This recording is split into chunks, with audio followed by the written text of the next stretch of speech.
guys, this is where I'm going to be recording your video today. I'm doing my best with no iPad stand, so if it gets a little blurry or out of frame for a moment, just be patient as I'm trying to make do with what I have. Just so you know, I gave my husband the stuffed animal that you sent over with me, and he thought it was pretty cute and actually slept with it on the pillow next to him last night. So thank you for thinking of him. And let's get right into our chapter 35 of The War That Saved My Life. Maggie came home briefly at Easter. She was shocked by how much work I was doing and also by the state the stables and house were in. Her house, not Susan's. "I've told Mom we've got to shut up most of the rooms," she said. I'd learned that Maggie was 12 years old, top of her form in her current school, though she'd moved to a different school for older girls next year. Trying to keep on as we always have without enough staff is pointless, and Grimes must have help or he'll drop over dead. "It's not that you're not wonderful," she added, cutting off my protests, "but it's ridiculous. You'll drop dead too." "She's still paying for a gardener. He can help Grimes, and we'll turn the park into crops. We're supposed to be doing that anyhow." I nodded. Susan had hired the vicar's gang of boys to dig up most of what was left of our back garden and cut out the bushes in the front. We were planning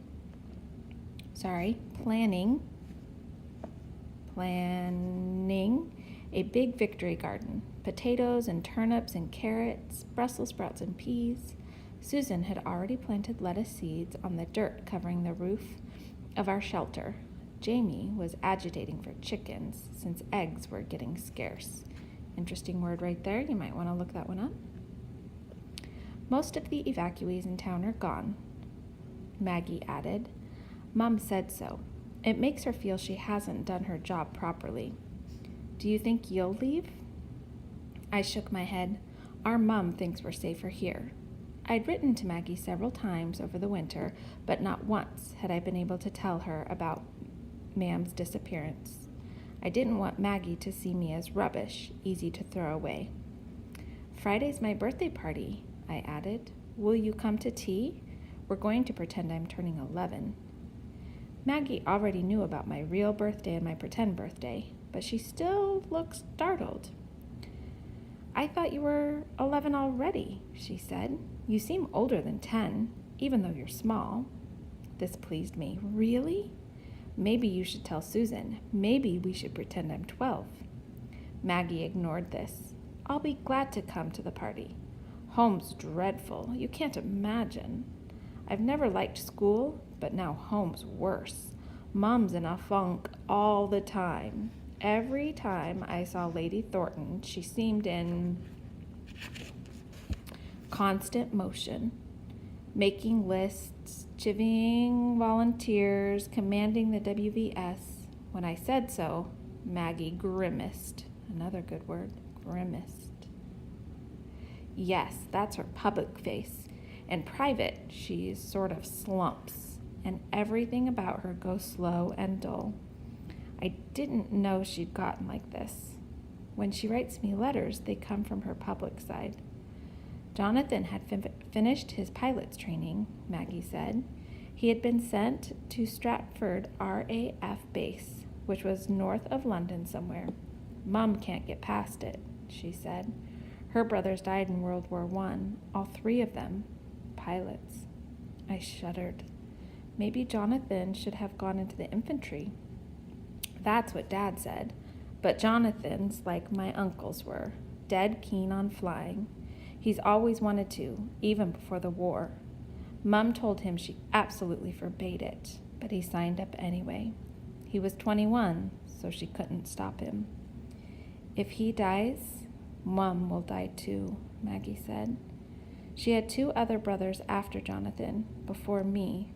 All of them, all 3, were named after my dead uncles. And then the other 2 died of typhoid when they were very small. Then came me, a girl, therefore useless.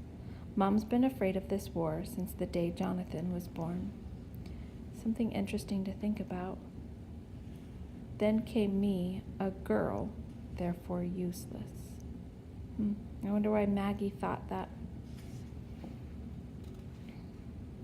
I'll keep an eye on her, I said. I'll write you if your mum, gets worse.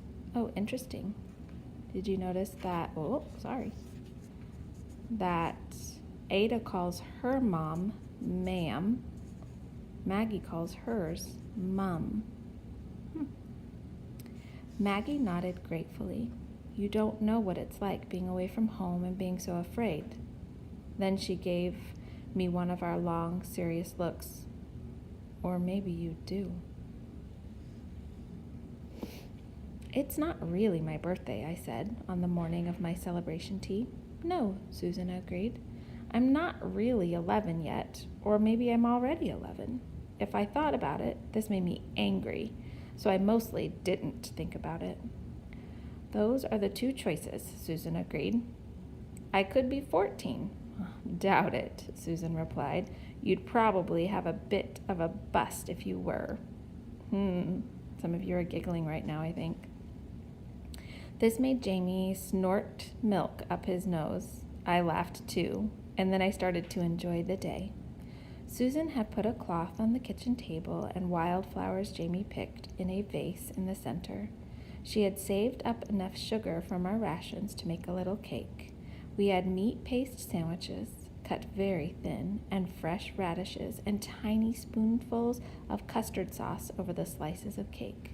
Susan made me a new dress from one that had been Becky's, bright blue, like the springtime sky.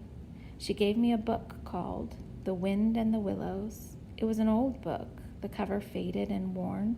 When I opened it, I saw her spidery handwriting on the flyleaf, Susan Smith, and then beneath that, in fresher ink, to Ada with love, April 5th, 1940. With love? It's one of my oldest books, Susan said, clearing her throat. I'm sorry, I couldn't find a fresh copy in the shops. I looked up. I'd rather have this one, I said. Maggie gave me a little carved wooden pony.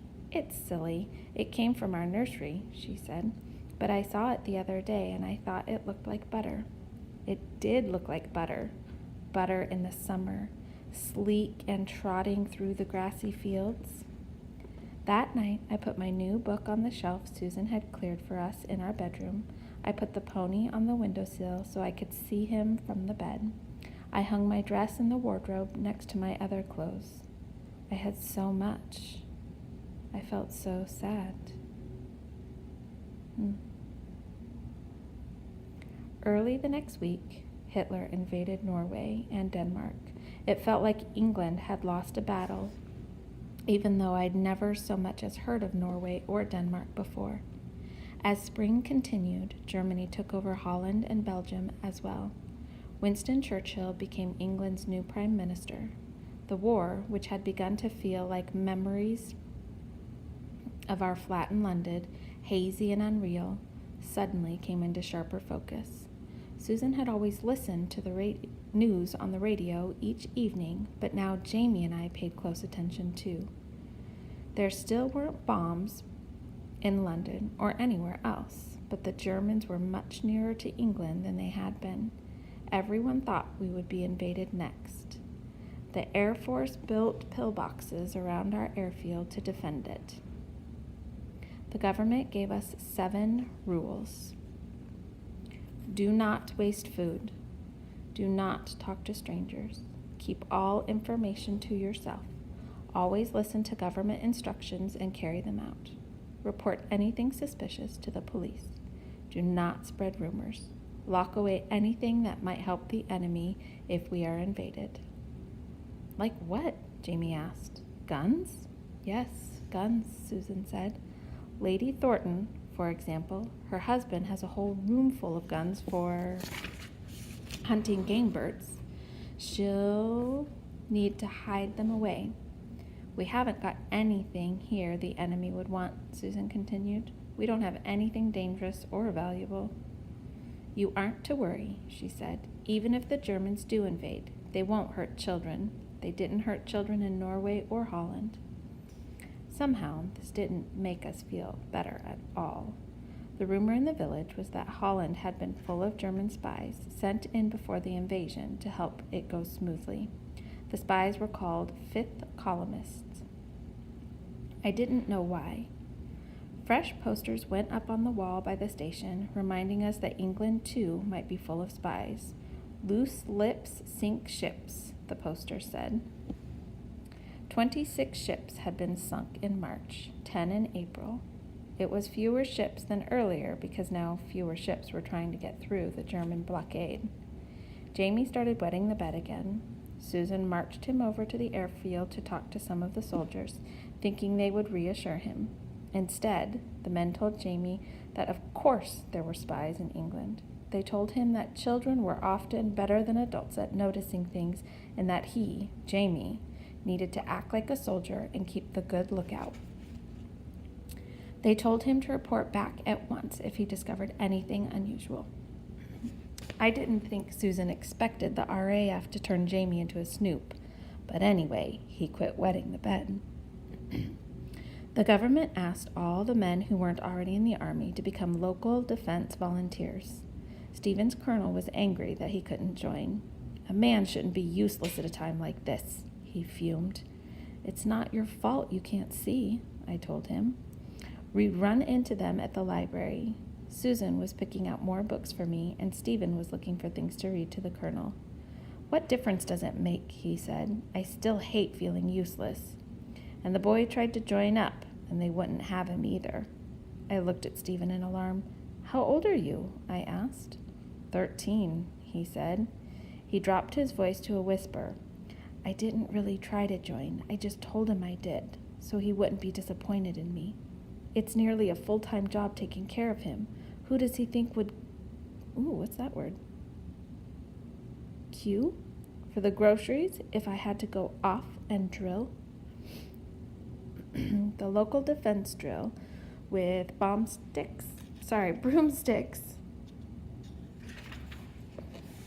because they didn't have rifles. Stephen said the colonel had donated his guns from when he fought the Boer War. They were 50 years old and full of rust. Useless, Stephen said, but it made him feel better. We had to, there's that word again. Am I saying it right, guys? Queue? For groceries every day now. Maybe that's a good word to type into dictionary.com and see how it's pronounced. Meat was on ration and a lot of other things were hard to find. Onions were so scarce they might as well have been solid gold. No one had realized that all England's onions were imported until they couldn't be imported anymore, and onions took a long time to grow from seed. In the middle of May, Hitler invaded France. The British Army had over 370,000 soldiers stationed there. They fought, and the French fought, but the Germans pushed them back and back. Then came June and Dunkirk. Later, people called it a miracle, but in our village, it felt like a disaster. That is the end of our chapter 35. Please remember that you need to be making notes in your I Notice, I Wonder chart. Pause the video, listen to it again, look up words, have a conversation with those around you. Keep doing your reading strategies to make sure that you are understanding and remembering what our book is about. We're almost done, which means you have a lot of remembering to do before you take a test. Hope you guys are having a good day, and I'm happy to hear that Miss Denise is with you. I will see you, you'll see my hands. I will see you tomorrow for our next video. I miss you guys already. Bye.